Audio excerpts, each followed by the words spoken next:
when COVID hit for us, it's something I was already comfortable with, but yet many physicians are not.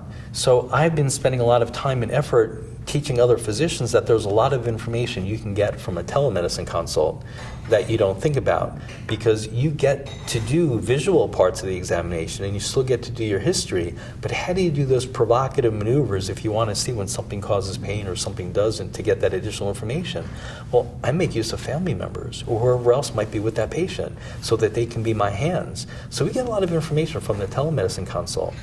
But when you heard it in the context of how the pelvic pain providers were handling it, it became a whole new concept to look at. So if you can imagine, let's say, a woman going in for a pelvic pain related examination, they're in a very uncomfortable place that I never thought of, because they're going to go for an exam in an area that's very private and personal.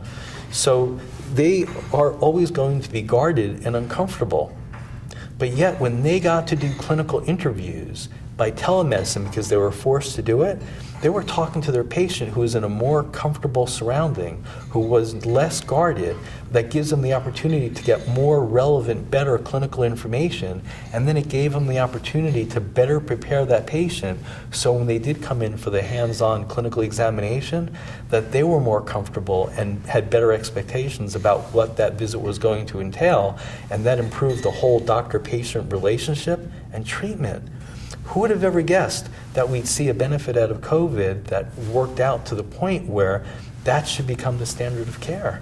That was truly impressive, and I never thought of that.